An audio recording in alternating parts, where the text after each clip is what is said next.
Hello class. Today we're going to talk about building an essay.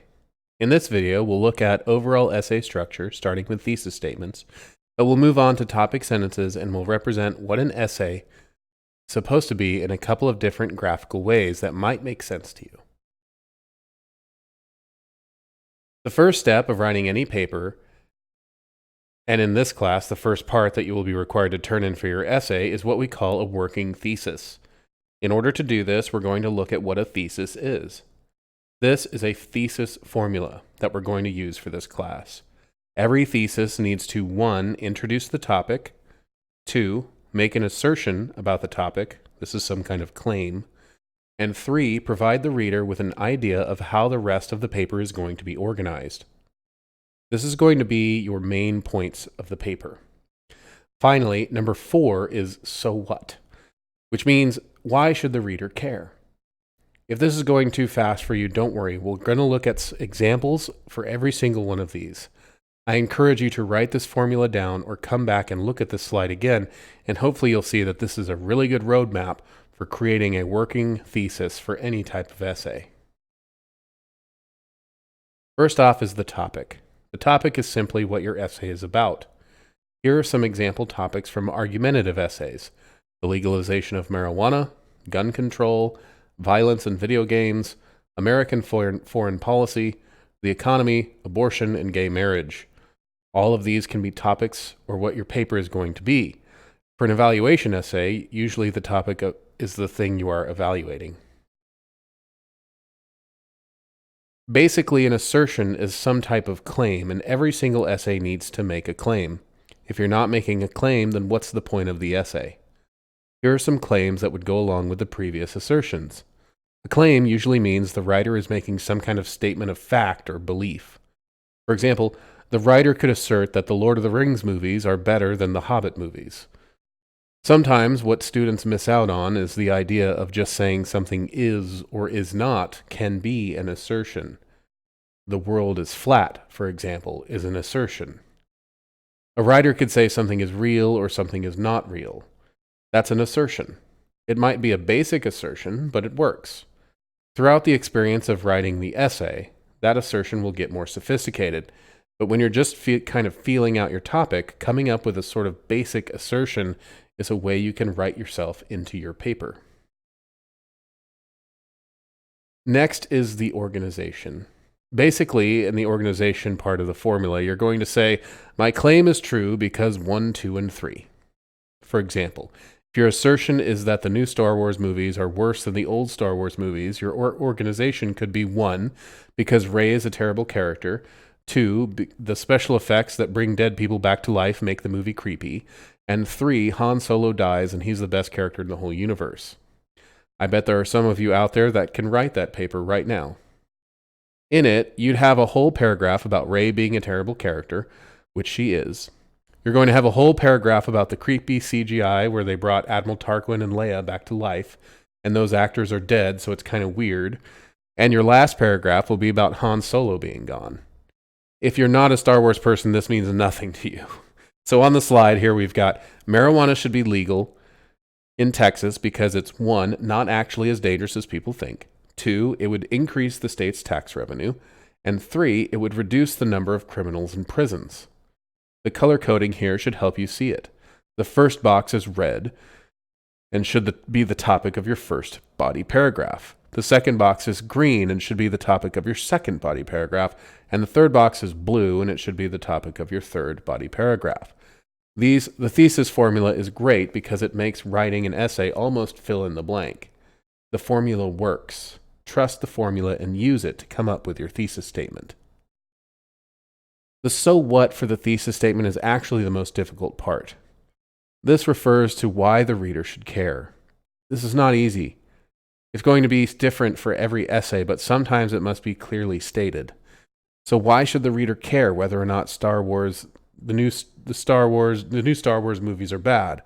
Part of the job of this class is to make you go through this a transition process. When you were in high school, writing is very writer-centric. High school students are asked to write these prompts for the STAR test, and they're all about you. They want to hear you talk about an experience you had, and they want to see you make a text to world connections. They want you to say, this reminds me of this text when I did this, blah, blah, blah. It's all very writer-centric. The only reason teachers read those essays is because they're paid to. However, in college, we start to enter the world of real-world writing, and the so what goes into that because real-world writing has to convince readers it's worthwhile.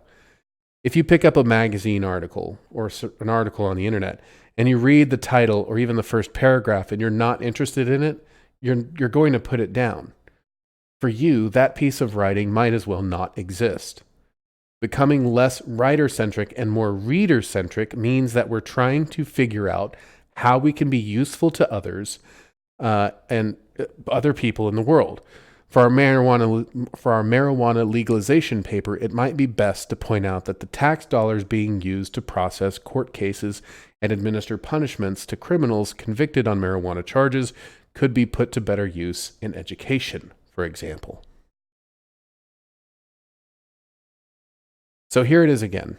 Your thesis should introduce a topic, make an assertion about that topic, provide the reader with an idea how the paper is organized, and tell them why they should care. This may seem like an extremely difficult task, but if you are able to do it, the rest of the essay practically writes itself. Also, the only way to get better at it is to practice. This is why I encourage you to do the challenge activity at the end of this video. For this class, before you actually do any writing for each essay, you're going to need to develop a working thesis. What makes a working thesis different from a regular thesis? Of course, it's that it's working. It's not finalized. It might change. You might find that whatever you thought your structure was going to be, after you thought about it and done some research, it might end up being completely different, and that's fine. It's expected to change. You might even change your assertion too. That's fine. But you should get into the habit of using the thesis formula. You might get to the point where you read about something or make an observation in the world, and you recognize that this is exactly what your assertion for the paper you're writing is true. It's like, wow, that's really good. I want to work that into my paper. You should always think about the paper that you're writing. All right. So that's the thesis statement formula, working thesis. And now we're going to talk a little bit about what we're going to look at, 2 different ways to graphically represent what an essay is. You've never seen these before because I made them up. The first one, as you can see, is a fish skeleton. Here is a fish skeleton, which I drew myself, and it looks amazing. The fish skeleton represents your essay. The head of or the skull is your introduction. That's what the reader encounters first because the fish is facing that direction. Just go with me on that one. The conclusion is the tail. The spine is the thing that connects the introduction and the conclusion and gives the fish its basic shape. The spine, just like any vertebrate mammal, keeps the fish centered. So does the thesis for your essay. Your thesis should run through the entire thing and hold everything together. Without a spine, it would be a floppy. And we don't want your paper to be a floppy fish. Each rib, then, you can see, is firmly connected to the thesis. This is what the topic sentences should be. And all the topic sentences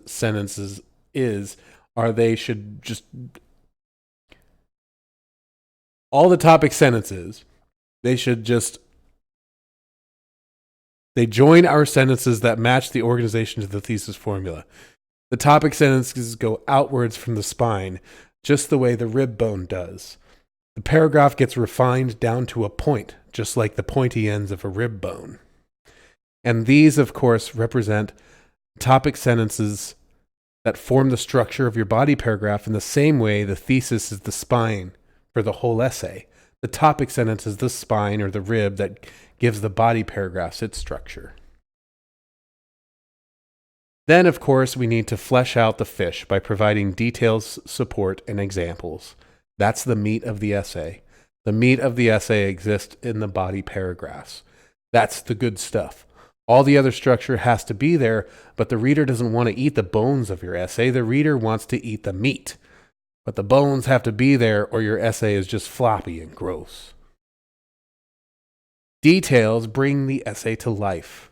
Now we have an alive fish, but it's still based on your thesis. Each paragraph has a topic sentence that is connected to the thesis. And we have a beautiful looking, delicious fish. That's what we want your essay to be, a delicious fish.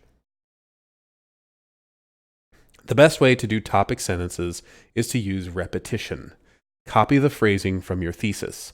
This makes your topic sentence a clear signpost to your reader. It helps avoid confusion. Here's an example thesis. Marijuana should be legal in Texas because it is not actually as dangerous as people think. It would increase the state's tax revenue, and it would reduce the number of criminals in prisons. There's the topic, the assertion, the organization. Topic sentence 1. Marijuana should be legal because it is not as dangerous as people think. That's it. Using repetition and copying your phrase from your thesis makes it look like you know how to write an essay. For the purposes of this class, you must do this every essay. You must copy the phrases from your thesis statement and use them in your topic sentences. Each topic sentence should be the first sentence of each body paragraph. Topic sentence 2. Marijuana should be legal because it would increase the state's tax revenue. That should be the first sentence of your second body paragraph. Topic sentence 3. Marijuana should be legal because it would reduce the number of criminals in prisons. That's the first sentence of your third paragraph. Repetition makes things clear. That's why this class, and writing in general, was called composition back in the first universities. It was supposed to be like music, and the next graphic is an attempt to represent that. And here it is. The first line is the introduction. Star because square, circle, and triangle. That's our thesis statement. The star is our assertion. The square, circle, and triangle are our organization. It could be that this State Farm insurance ad depicts men as weak and ineffectual because the man is shorter and purposefully standing several feet behind the woman. He is holding a symbolically limp water hose, and his water hose is incapable of putting out the fire in the she shed. In other words, star because square, circle, and triangle. The first body paragraph is star because square, square, square, square, square, square, square, square, square. The second body paragraph is not only is star because square, but also circle. Circle, circle, circle, circle, circle. The third body paragraph, while circle, star is also because of triangle. Triangle, triangle, triangle, triangle, triangle.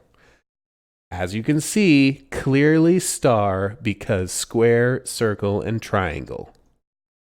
This graphic represents what your essay should be. Notice you have 3 main structural segments. Here, this is a 5-paragraph essay.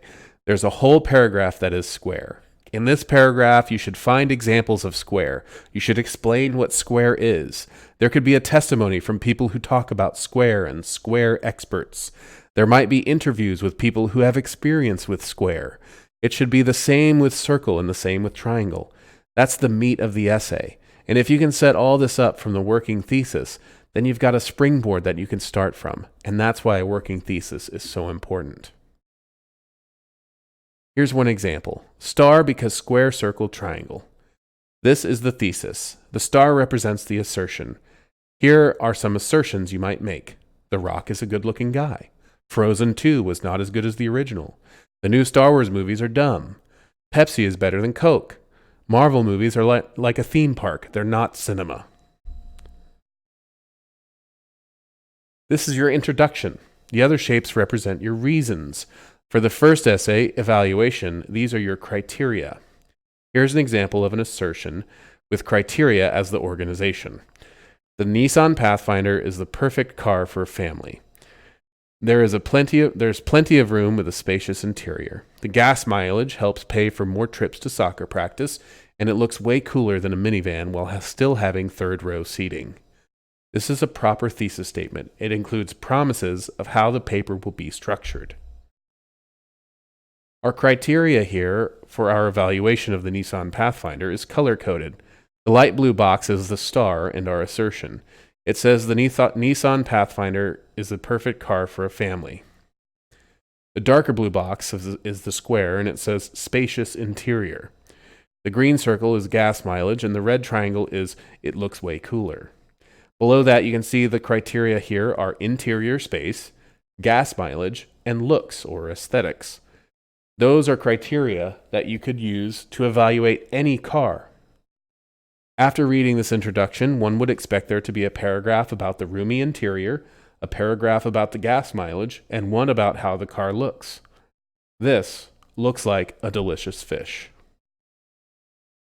And finally, to hammer home the point, I really suggest that you do this challenge. See if you can come up with 3 different thesis statements using the formula and 3 different topic sentences for each thesis. Have fun with it. Make some bold claims. Argue with your friends. You don't have to write the essay, just practice coming up with the thesis for the essay, and you will see that that should be the easy part. Students spend so much mental effort finding a topic and writing a thesis. They agonize so long about what should I do, it almost doesn't matter what your assertion is. Just pick one. That's the advice. Come up with a working thesis for your essay as soon as possible. Choose something. Be decisive. Becoming a better writer is all about being decisive. Every word is a decision, and you've got to make decisions anyway, so might as well get started. That's enough preaching. I hope this lesson has helped you see what is expected from an essay and given you some graphical models to help you organize your thinking. Have a great day.